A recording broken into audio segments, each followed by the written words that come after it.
Et salut, j'espère que vous allez bien. Je suis ravie de vous retrouver aujourd'hui pour un nouveau vlog. Ça fait un petit moment et là j'avais envie de faire un vlog estival. J'essaie de cacher mais ça va être compliqué. En fait j'ai mis le micro parce que j'espère que le vent ne s'entendra pas trop parce qu'il y en a énormément. C'est pour ça que je me suis mise dehors parce qu'il fait beau mais il y a du vent et je suis sous un arbre donc pour le moment ça va. Puisque je vous retrouve pour un vlog où j'aimerais démonter avec vous ma pile à lire d'été mais également le challenge que j'ai prévu de faire de début juillet jusqu'à fin août, que je vous remets les 2 vidéos en description ou dans le petit i, je verrai comment je m'organise pour vous faire un petit point d'où j'en suis. J'ai pu déjà commencer ma pile à lire d'été et abandonner un premier livre. En fait je l'ai abandonné au bout de 250 pages. Du coup juste avant de vous parler de cette lecture, j'ai conscience que le son n'est pas très bon du tout, mais en même temps c'est soit je mets le micro, soit je ne mets rien et alors là c'est une catastrophe où là vous allez juste entendre le bruit du vent qui passe dans le téléphone et c'est tout, vous allez même pas m'entendre. En fait j'ai commencé début juin L'homme qui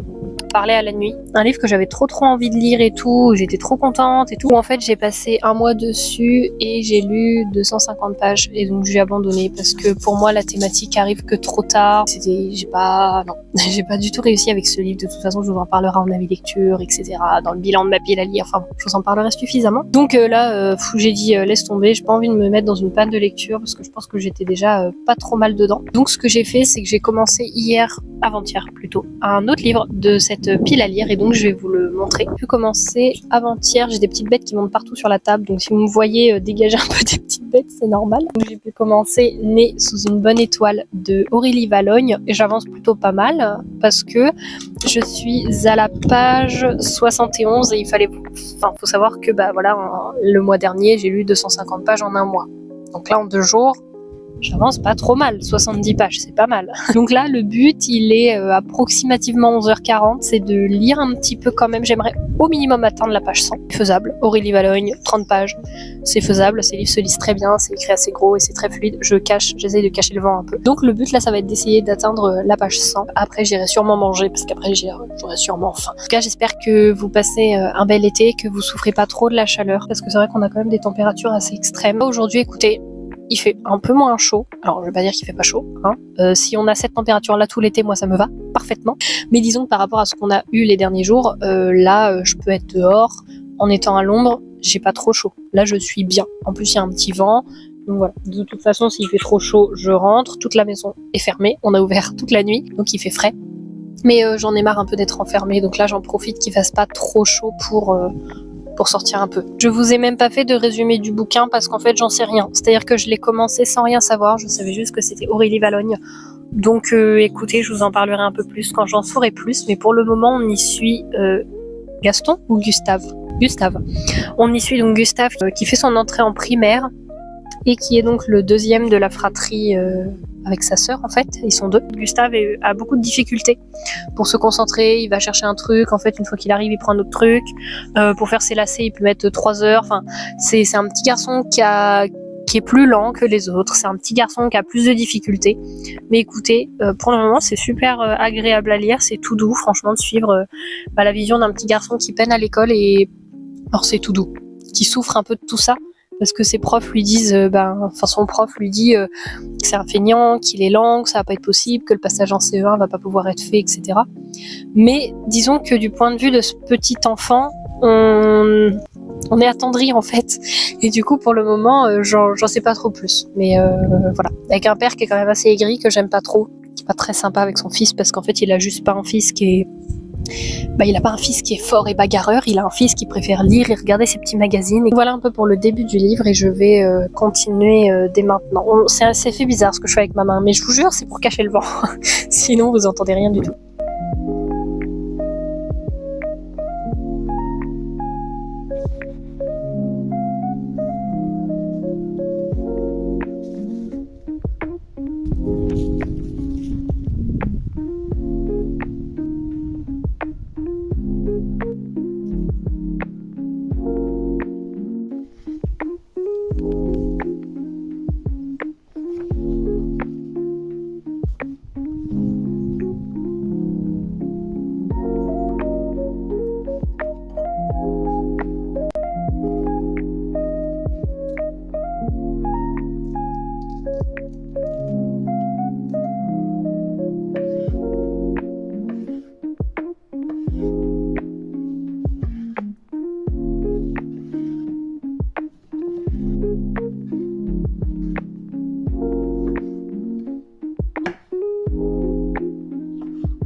Je vous retrouve aujourd'hui, nous sommes dimanche, je vous avais pris vendredi pour vous parler un petit peu de Né sous une bonne étoile. Et donc je vous retrouve aujourd'hui pour vous dire que je l'ai terminé ce matin. Et chose que j'ai fait, que j'avais pas fait depuis très longtemps, c'est que j'ai lu au réveil et ça m'a fait un bien fou. Parce que c'était une habitude que j'avais instaurée avant, de lire au réveil et au coucher. Surtout quand j'étais au lycée. Et là maintenant, quand je suis, avec le travail, soit je suis du matin, donc il faut que je me lève à 5h20, soit quand je suis du soir, je rentre chez moi, il est 22h, autant vous dire que lire le matin en me réveillant ou le soir en me couchant, c'est beaucoup moins facile. J'ai pris le temps là ce matin. Non pas parce que je ne travaille pas, même si on est dimanche, parce que je travaille du soir, mais j'ai pu donc le terminer et ce fut une très belle découverte. Franchement, j'ai trouvé ça très beau de voir en fait que, alors je crois que c'est l'effet Pygmalion, la méthode Coué aussi, je crois que ça les deux noms, d'un élève en fait qui peut être détruit par sa scolarité jusqu'à ce qu'il rencontre en fait le prof qui lui dise t'es pas nul en fait, tu vaux quelque chose, parce que si on te répète toute ta vie que t'es nul, que tu ne vaux rien, que tu n'y arriveras jamais à l'école et tout, tu finis par le croire. Et du coup là dans ce livre ça montre vraiment qu'une rencontre et quelqu'un qui te donne sa confiance, quelqu'un qui croit en toi et qui te donne la main et qui t'accompagne et qui te dit tu vas pouvoir le faire, tu vas y arriver, ça peut tout changer. Donc ça c'était un livre qui était dans ma pile à lire d'été, donc trop cool, j'avais pu déjà en lire un, en soit deux, parce que j'avais aussi L'homme qui parlait à la nuit, vous êtes d'ailleurs calé dessus pour rehausser un petit peu. Je suis allée chercher hier les chroniques de l'érable et du cerisier, le tome 4, n'est-il pas trop beau? Alors je voulais, à chaque fois, c'est ce que j'avais dit, je ne veux pas qu'il passe par la case pile à lire, donc ça va être ma prochaine lecture, mais vu que c'est un gros roman qui fait 500 pages, ça va pas être ma lecture que je vais commencer aujourd'hui, parce que je vais pas avoir le temps de beaucoup lire et en fait celui-ci j'ai envie de commencer à le lire quand je sais que je vais avoir le temps de lire au minimum 25-50 pages, chose que là je pense ne pas trop avoir le temps. Donc je pense peut-être, si j'ai le temps de lire ce matin, commencer La mécanique du cœur de Mathias Malzieu. C'est un peu un classique de la littérature je pense, j'en ai énormément entendu parler et je l'avais trouvé en brocante. Donc voilà, j'ai trouvé il n'y a pas si longtemps que ça, ça doit faire même pas 2 mois qu'il est dans ma pile à lire. Donc, je pense que je vais peut-être commencer celui-ci ce matin, mais avant je vais rassembler un peu mes affaires parce que là j'en ai mis partout et je vais mettre à jour mon carnet de lecture.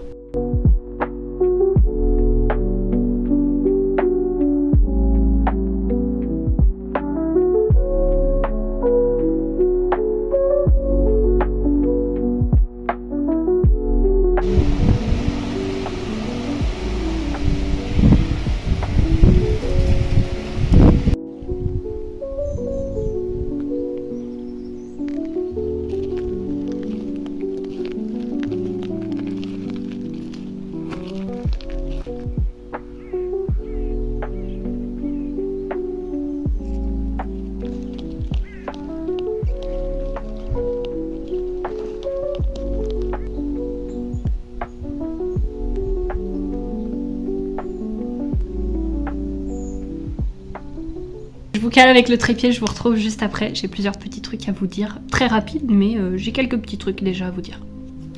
Du coup déjà bonjour. Alors même si pour vous c'est la continuité de la vidéo, aujourd'hui nous sommes mercredi. J'ai la pendule devant moi, je regarde dans celle de la cuisine. Il va être bientôt 11h et je vous avoue que j'ai un petit creux, donc je vais manger. Regardez ce que j'ai fait déjà, première chose, ce ne sont pas des croissants, enfin ça a la forme. Mais en fait hier j'ai pas mal cuisiné, j'ai fait des repas pour toute la semaine, j'ai voulu faire des roulés à la cannelle.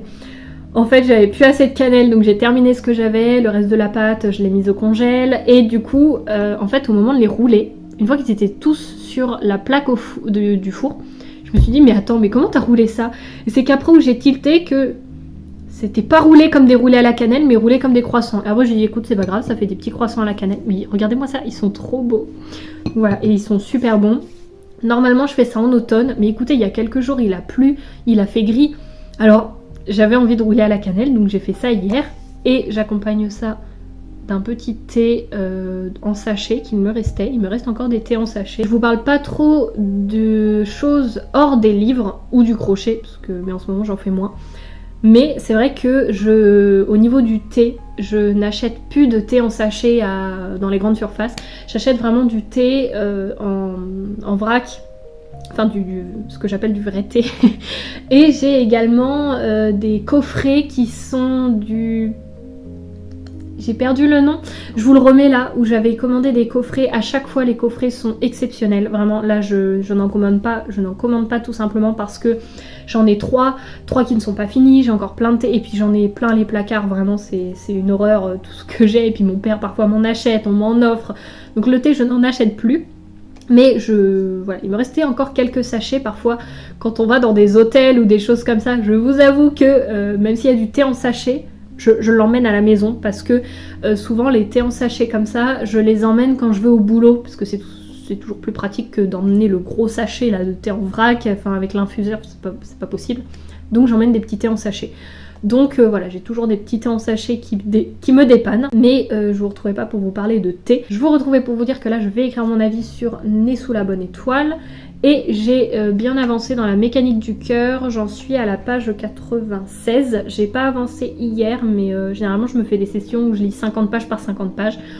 Le livre fait 150 pages, donc autant vous dire que je pense que la prochaine session je vais le terminer si j'ai le temps. Je pense pas ce matin, parce que je vais au boulot là de 14h à 21h30.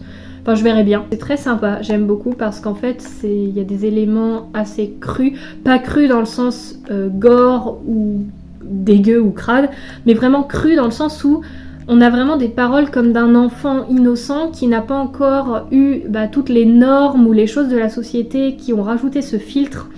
Et donc il va dire ça avec spontanéité, avec innocence, avec pureté, avec authenticité, et je trouve ça vraiment assez drôle et merveilleux en même temps. Il y a une touche très poétique, vraiment dans les sentiments, dans ce qui est décrit, dans l'amour profond, dans les sensations qu'on a à l'intérieur de nous, etc. Et enfin, vraiment, je trouve que c'est ancré dans la réalité, tout en étant limite dans l'imaginaire, dans le poème, dans quelque chose qui nous embarque de doux, vraiment comme un conte en fait, et je trouve que c'est très beau, à la limite du dramatique parfois dans ce qui est écrit. Voilà, je trouve que c'est très joli. Et j'ai un ami, quand je l'ai partagé en story, qui m'a dit mais je suis aussi en train de le lire, donc j'ai trouvé ça assez drôle, franchement, alors que on s'était pas du tout concerté, enfin vraiment pas du tout. Et il m'a dit que ça lui faisait penser un petit peu au Petit Prince, et alors quelle n'est pas ma honte de vous dire que je n'ai jamais lu Le Petit Prince. Voilà. Donc il m'a dit oulala, mais rajoute-moi ça vite dans ta palle. Donc évidemment j'aimerais le lire un jour, mais en fait je me dis que moi en fait je ne l'ai pas lu étant petite. Très souvent les gens le lisent, oui ils le lisent étant petite, etc. Et je pense que du coup ça fait pas la même chose quand on le lit adulte. Donc j'aimerais le lire effectivement, mais je me dis pour le jour où j'aurai des enfants, je pense que j'aimerais leur lire aussi. En tout cas j'ai ça me tente là depuis tout à l'heure, mon petit croissant à la cannelle, donc je vais le manger. J'attends parce que je vais pas manger en vous parlant, c'est quand même très très impoli et puis très dégueu surtout. Mais du coup je vais taper mon avis lecture sur mon ordi parce que mon carnet de lecture est à l'étage, donc je vais le faire comme ça, après je me l'envoie sur mon téléphone, et de mon téléphone j'ai juste à faire un copier-coller pour vous faire mon avis. Je crois avoir suffisamment blablaté aujourd'hui, mais il y a quelque chose d'autre aussi qui est très marrant, c'est que je discutais donc avec un autre ami de questions budget, etc. Parce que il mène maintenant une vie parisienne, ce qui est pas du tout la même qu'avant. C'est-à-dire qu'avant, enfin par exemple nous on est des campagnards, voilà. Et donc je veux dire, tout dépend encore une fois, par exemple de la maison qu'on va acheter, du loyer qu'on va avoir, mais généralement la vie est quand même beaucoup moins chère en campagne, dans la cambrousse comme je dis, que en vie parisienne, rien que pour les activités, pour les transports, etc. Ça va pas du tout être le même budget. Généralement c'est tout bête, mais les places de parking ne sont pas payantes chez nous. Elles le sont probablement à Paris, peut-être pas partout, j'en sais rien, j'ai jamais vécu à Paris, je ne compte jamais vivre à Paris, mais voilà. Et donc on discutait de comment mettre de l'argent de côté, les choses que moi je faisais, parce que je fais pas mal de petits défis budgétaires, de choses qui me permettent de mettre en fait chaque mois une certaine somme de côté en fait pour prévenir si jamais il se passe quelque chose, ou même pour payer des travaux de la maison parce que il y en a.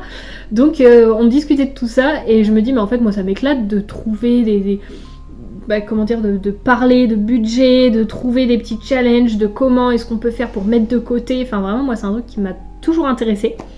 Et là vous savez, c'était un peu la mode pendant un temps, les enveloppes budgétaires où on prévoit tant pour ça, tant pour ça, tant pour ça. Et je fais ça depuis le début de l'année, mine de rien, j'arrive à mettre quand même pas mal de côté. Ce qui est plutôt chouette, enfin pas mal de côté par rapport à mes revenus, le prêt qu'on a pour la maison, etc. Et du coup, moi vraiment c'est un sujet qui m'éclate, mais j'ose pas en parler là, de mes astuces entre guillemets, parce que je me dis, ça se trouve ça va pas du tout intéresser les gens, on parle de livres, on parle pas de budget, donc j'en parle pas forcément, mais c'est vrai que moi c'est un sujet que je trouve trop bien. Enfin trop bien. Disons que je pars du principe que si tu ne t'inquiètes pas pour tes sous, au quotidien, ça t'enlève déjà une énorme source de stress, parce que dès qu'on a le côté de l'argent, le côté financier qui est angoissant, moi je trouve ça hyper angoissant, voilà, au quotidien je trouve que c'est pas vivable. Donc la sécurité financière, je trouve que c'est hyper important, et dans le monde du livre aussi on le voit, hein, où les gens disent j'ai acheté ça, j'ai acheté ça, j'ai acheté ça, tout mon budget passe là-dedans, je mangerai des pâtes, bon c'est souvent dit en rigolant, mais mine de rien quand je vois le nombre de livres que les gens achètent, je m'inquiète pour leur budget. Je me dis certes, tu dépenses rien à côté, moi non plus, je dépense très peu à côté pour les autres activités, parce qu'en plus en campagne on peut facilement aller se balader, facilement aller voir quelque chose de gratuit. Mais en même temps, je me dis, mais si t'achètes un livre à 20 € par mois, il passe où ton budget? Enfin, tu peux mettre comment de côté? Après, je juge personne, chacun fait comme il veut. Mais c'est vrai que ça m'a questionné aussi par rapport à ça. Après, vous allez me dire, il y en a qui reçoivent par beaucoup en service presse, etc. Donc c'est aussi très différent. Le fait également d'acheter d'occasion, c'est très différent. Enfin bon, bref.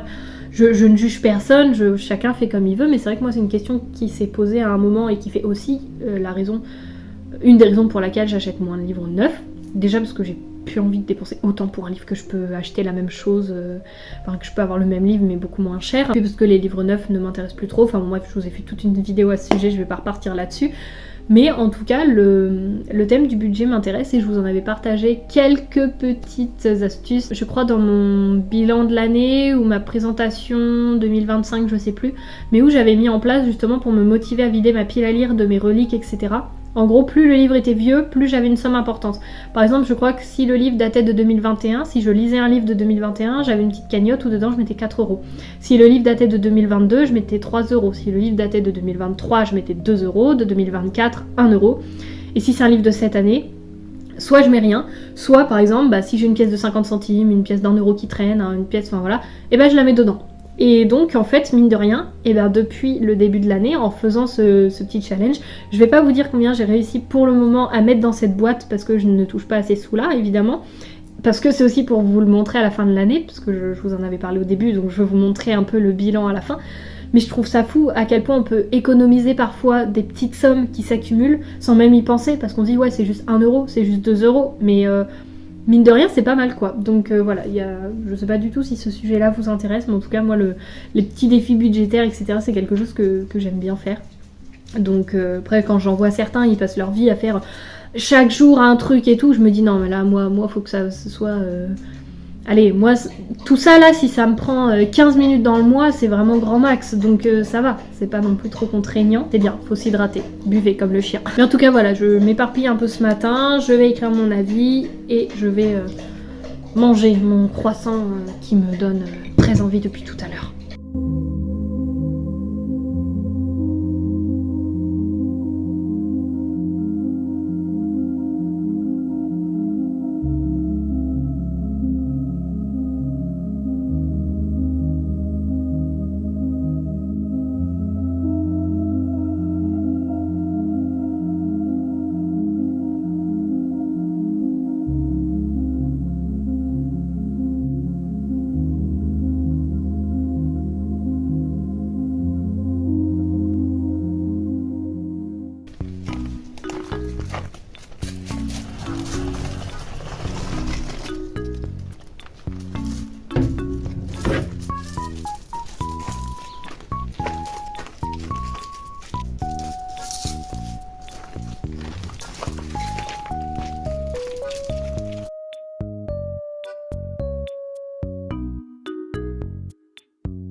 Salut, je vous retrouve avec un petit bond dans le temps puisque je ne vous ai pas du tout pris de la semaine dernière, c'est-à-dire que là ça fait plus d'une semaine que je ne vous ai pas du tout pris. J'avance très peu dans ma lecture papier. Pour vous dire, j'ai même pas dépassé les 100 pages. Pourtant j'aime beaucoup, mais je suis à la page 77. Donc voilà, j'aime beaucoup, c'est pas du tout la question. Mais en ce moment, je n'arrive pas à me concentrer dans les livres papier. Je vais tout le temps penser à 3000 trucs et donc en fait, j'avance pas dans ma lecture. Je vais commencer, je vais lire 5 pages, je vais arrêter, je vais m'y remettre, je vais lire 3 pages, enfin bon. Mais bon, c'est pas grave, j'aime toujours autant. Enfin, la lecture est toujours très agréable, etc. Donc j'y vais à mon rythme et je me mets pas la pression du tout. C'est là où je peux dire vive les livres audio parce que finalement, vu que je n'ai pas trop réussi à lire en papier, j'ai pu faire du crochet et donc en même temps écouter des livres audio. Et par contre là, ça m'a quand même bien fait avancer dans mes lectures. Je vais donc vous montrer ce que j'ai pu lire, enfin écouter en tout cas dans leur version audio. L'autre livre papier que j'ai pu commencer, vous allez me dire attends, t'arrives déjà pas à en lire un, t'en commences un deuxième. Je vais vous expliquer. Et donc ce que j'ai pu faire en crochet en même temps forcément pour vous montrer un petit peu tout ça parce que ça fait un petit moment que je vous ai pas présenté ce que je faisais en crochet. J'ai pu terminer ma lecture audio, donc Ceux qui voulaient voir la mer de Clarisse Sabart, publié aux éditions Pocket. C'est un livre qui était dans ma pile à lire d'été. On y suit dans cette histoire Lilou qui est une mère célibataire et décide de tout recommencer avec son fils, donc dans une autre ville, dans un nouveau logement il me semble. Et elle rencontre Aurore qui est une vieille dame qui attend inlassablement chaque jour sur le même banc, qui ne bouge pas, etc. Et un jour elle se met un petit peu à lui parler, à échanger avec elle. Et Aurore se met un peu à lui livrer son passé et comme quoi ça fait 70 ans qu'elle attend son amoureux. Il s'appelait Albert, ils se sont rencontrés pendant la guerre et ils ont commencé un petit peu à se fréquenter réellement juste après la guerre, donc la Seconde Guerre mondiale. Un amour est né et il l'a sauvé quelque part, sauf que bien évidemment ça ne se passe pas tout simplement parce qu'elle est juive. Et pour pouvoir se marier avec elle, il décide d'aller voir en Amérique justement le pays, comment est-ce qu'il est, etc. pour pouvoir un petit peu travailler, faire son quotidien, avoir un logement. Ensuite, Aurore puisse rejoindre Albert, qu'ils puissent ensemble se marier, avoir un enfant, enfin faire leur vie, etc. Sauf que depuis, Albert n'est jamais revenu en France, il n'est jamais revenu la chercher. C'est écrit, mais par quel contretemps ou quel malentendu, ça fait pas 70, mais 65 ans plus tard, Aurore l'attend toujours. Verront-ils enfin un jour la mer ensemble? J'ai adoré ce livre, ça a été une excellente lecture, ça a été hyper touchant, la fin on ne s'y attend pas, enfin franchement c'était très beau. J'ai le soleil là qui me fait une épaule qui brille. C'était magnifique, c'était une très belle histoire, je vous en parle pas dans les détails puisque mon avis lecture arrivera normalement la semaine prochaine. Mais c'était une très belle découverte. Et j'ai pu commencer et bien entamer, je dois bien être à la page 150 sur le nouveau livre que j'ai commencé. J'ai dû le commencer ce week-end, donc aujourd'hui nous sommes lundi matin, je travaille cet après-midi, c'est pour ça que je vous prends un petit peu ce matin. J'ai pu donc commencer Les femmes du bout du monde de Mélissa d'Acosta aux éditions Albin Michel. Et alors là tout ce que je sais, c'est écrit: si tu te demandes ce que nous faisons ainsi loin des hommes, je vais te dire. Nous veillons sur notre petit univers, nous veillons les unes sur les autres. C'est ce que font les femmes du bout du monde. Pour le moment, c'est une très bonne lecture. J'attends de voir par la suite, mais je pense que ça va être une belle lecture sur la reconstruction de deux femmes, ou du moins d'une en particulier, et peut-être d'une ou une deuxième autre. Mais en tout cas, c'est une bonne lecture pour le moment. Et en papier, j'ai pu commencer, donc là je l'ai commencé hier soir, donc c'est vraiment très récent. J'ai déjà mis des post-it de partout. Pourtant, j'ai lu que 36 pages. Enfin, j'ai lu. Vous allez voir, c'est tout simplement À méditer de Alex Boca, publié aux éditions Maya. Je crois qu'il est également dans ma pile à lire d'été, là j'ai un doute. Tout simplement un recueil de poèmes et moi j'aime bien les lire. Là j'en ai lu pas mal, enfin j'en ai eu quelques-uns hier soir. Et il y en a que j'ai lu, il y en a que j'ai relu, il y en a que j'ai relu et je trouve que c'est très parlant. Alex a vraiment une plume qui est magnifique. Je pense que ça peut vraiment tous nous parler. Il y a plein de thèmes qui sont abordés, de moments de vie, autant de joie, de tristesse, du fait d'oser, etc. Je vais vous lire justement un de ces petits poèmes sur le thème oser. Apparemment, c'est ça la vie, oser. Mais oser sans hésiter, sans faire un faux pas en avant, puis 2 pas en arrière. Non, c'est y aller, vraiment. Apparemment, c'est ça. C'est comme ça qu'on ne regrette rien. Peu importe si on se casse la margoulette, peu importe si on a les genoux écorchés, des entorses et le nez explosé. Ce qui importe vraiment, c'est d'essayer, apparemment. C'est ce qu'on m'a dit souvent. Mais pour oser, il faut avoir du cran, un peu de courage et être un peu taré. Pourquoi on hésite tant? Parce qu'on ne sait pas où on va, parce qu'on ne sait rien, parce qu'on ne connaît pas, parce qu'on aime la facilité. C'est simple, la facilité. Mais c'est quoi la facilité? C'est quelque chose qu'on connaît. Et pourquoi on connaît? Je vous le mets dans le mille, parce qu'on a déjà osé avant. Alors ok, il y a différentes échelles de cran, de courage, de dinguerie, mais apparemment c'est ça la vie, oser. Alors je vous le demande, allez-vous oser? Parce qu'apparemment c'est ça la vie. Donc voilà, j'ai pu commencer à découvrir celui-ci, je le lirai pas comme un roman normal, c'est-à-dire que je vais le picorer au fur et à mesure que j'ai envie d'en prendre. Et maintenant nous allons passer à ce que j'ai pu réaliser au crochet dernièrement. Je sais pas si vous me suivez, si vous vous souvenez ou pas, mais je vous en parle régulièrement dans les vlogs où je vous parle du crochet, ou alors je vous en ai parlé dans ma vidéo de tout début d'année, dans mes objectifs de l'année. J'aimerais faire un marché de Noël et vendre des créations au crochet, donc vraiment je mets pas la barre haute, c'est-à-dire que pour moi, c'était vraiment mon but, faire un marché de Noël, au moins. Et donc, je me laisse toute l'année pour me faire un stock. Vraiment, je ne veux pas me mettre la pression, parce qu'il y avait des marchés de créateurs cet été, parce qu'il y avait pas mal de choses. Mais je me suis dit, concentre-toi déjà sur un marché pour te faire un stock. Parce que tu ne sais pas si tu auras le temps, tu ne sais pas ce qui va se passer dans l'année, tu ne sais pas si tu auras envie de faire beaucoup de crochets ou pas. Et donc, je préfère avoir un stock assez conséquent et me dire, ok, là, j'y vais tranquille, plutôt que de me dire, c'est dans une semaine, j'ai pas assez de stock, etc. Donc voilà, en tout cas, j'ai pu refaire quelques petits trucs. Donc je vais vous en montrer, je vais vous montrer ce que j'ai fait dernièrement. Il y en a un, je suis pas très convaincue. En fait, j'avais fait quelques petits marque-pages comme ça. Donc là, c'était comme un petit lutin. J'en avais fait un autre sur un petit bonhomme de neige, donc blanc avec une petite carotte et puis 3 petits boutons. Et les messages, je les ai fait il y a un moment, sur un petit présentoir et tout. Et là, en fait, j'en ai refait un que je voulais faire Père Noël. Et je sais pas, j'ai bloqué, j'ai bugué, j'arrive pas à le faire. Et je suis pas très... Voilà, vous allez me dire, il est moche. Mais il est pas tenu aussi, il est pas à plat. Mais voilà, et en fait, le but, ce serait de faire donc la ceinture un petit peu comme là, mais en doré, vous voyez. Et donc là, c'est pour faire un peu Père Noël. Mais je sais pas, je suis moins convaincue. Vous voyez, là, il y a un truc noir qui descend. J'ai l'impression qu'il est moins régulier. Enfin, je sais pas, je suis moins convaincue. Je sais pas trop ce que j'ai bidouillé. J'ai fait une boule de Noël. Je pensais pas qu'elle allait rendre aussi grosse quand j'ai vu le modèle, mais elle est énorme. Après, je me dis, il y en a qui aiment bien les décorations assez grandes.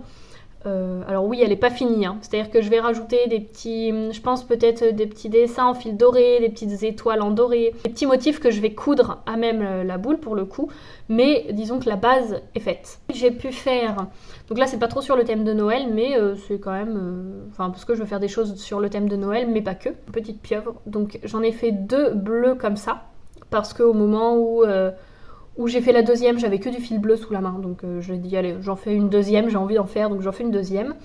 Mon but en fait c'est généralement quand je fais un stock de quelque chose, par exemple là une pieuvre, c'est d'en faire 5. C'est-à-dire que ça me laisse une petite marge d'avance si j'en vends qu'une ou 3, mais en même temps si j'en vends pas, de voir un petit peu qu'est-ce qui se vend, qu'est-ce qui se vend pas. Et je me dis en faisant 5 de chaque, ça me laisse déjà une petite idée de si ça peut bien se vendre ou pas. J'ai bien envie de tester comme ça. Donc j'en ai fait une bleue, j'en ai fait une rose, jaune. Donc concrètement j'en ai 4 parce que j'en ai 2 bleus. Mais je fais comme si j'en avais 3. C'est-à-dire que j'aimerais vraiment en faire 5 de 5 couleurs différentes. Et donc ma question c'est, je fais les autres quelle couleur? Mais voilà, j'ai pu faire ça. Et alors là je vais vous montrer aussi ce que j'ai pu faire hier. Vous allez voir que c'est très marrant. Pour ceux qui font du crochet, vous savez. Mais j'avais fait ça début janvier. Un petit bonhomme de neige, tout ce qu'il y a de plus classique en laine chenille, voilà. J'ai refait le même modèle avec un fil, en fait, voilà, avec ce fil-là, donc vous voyez que c'est pas du tout le même fil, entre la laine chenille et ce fil-là, et un plus petit crochet. Je sais plus quel crochet j'avais pris pour la laine chenille, mais probablement un crochet de 5 ou 6, et là c'est un crochet de 3 mm. J'ai fait le même, voilà. Et vous voyez à quel point ça change en fonction de la taille du crochet et du fil qu'on prend, alors que c'est la même chose, c'est le même modèle, vraiment, c'est la même chose. Là, je voulais en faire, donc j'en ai fait 2. Alors oui, j'ai fait que la base, j'ai pas encore fait ni l'écharpe, ni les yeux, ni le nez, tout ça. Mais je vais tous les faire en même temps, je vais tous les fignoler en même temps, parce que ça va plus vite, en fait, tant que j'ai le blanc, de faire tout le blanc, etc. Et en fait, disons que la laine chenille, j'aime bien, mais je trouve que c'est vite problématique dans le sens où ça fait trop gros pour faire un porte-clés. Bon, vous allez me dire, Camille, les deux là, ça fait la même taille et pourtant t'en as fait un porte-clés. Je sais, il y en a qui aiment bien les gros porte-clés. Mais pour un bonhomme de neige comme ça, je me dis, est-ce qu'un petit bonhomme de neige, là, c'est pas plutôt à mettre en déco? Je sais pas. Donc, J'ai essayé d'en faire des plus petits pour faire des petits porte-clés. Pareil, j'aimerais en faire 5. La question, je sais pas ce que vous en pensez, mais pour moi ça c'est trop gros pour être un porte-clés. Je pense juste le mettre en déco. Mais en même temps, je me dis, si jamais il y a quelqu'un en marché de Noël ou autre qui me dit ah bah c'est dommage, j'aurais préféré un porte-clés ou machin. Je me dis, pourquoi pas emmener ma pince et mes petites attaches porte-clés et dire, bah si vous voulez, pour, je sais pas, 50 centimes de plus, je peux vous mettre un porte-clés. Je me dis, ça peut être faisable. Comme ça peut être aussi...